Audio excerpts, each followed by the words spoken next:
ठाण्याला जोडणारा आणि राज्य शासनाचा महत्त्वाकांक्षी प्रकल्प असलेला वडाळा घाटकोपर ठाणे कासारवडोली अशा मेट्रो 4चं काम अजूनही पूर्ण झालेलं नाही। गेल्या 4 वर्षातील शासनाच्या आर्थिक सर्वेक्षण अहवालामध्ये निरनिराळ्या डेडलाईन देण्यात आल्या असून त्यामध्ये आता डिसेंबर 2025 नंतरच मेट्रो 4 ही ठाण्यातून धावेल अशी नवीन डेडलाईन देण्यात आली।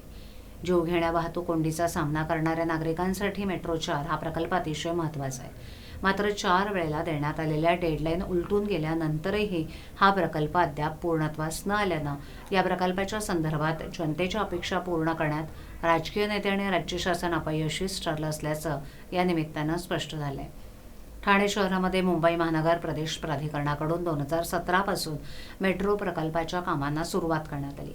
गेल्या 8 वर्षांमध्ये महामार्गांवर मोठ्या प्रमाणावर बॅरिकेडिंग करून मेट्रोचे खांब उभारण्याची कामं सुरू असून कामं अंतिम टप्प्यात आली आहेत। काही ठिकाणी मेट्रोच्या स्टेशनची कामं सुरू असून आत्तापर्यंत वडाळा घाटकोपर ठाणे कासारवडोली मेट्रो प्रकल्पाचे 67% स्थापत्य काम पूर्णत्वास आली आहेत, अशी माहिती MMRDAच्या वतीनं देण्यात आली आहे। मात्र ज्या गतीनं हे काम पूर्ण होण्याची अपेक्षा करण्यात आली होती त्या वेगात हे काम सुरू नसल्याचं दिसतंय।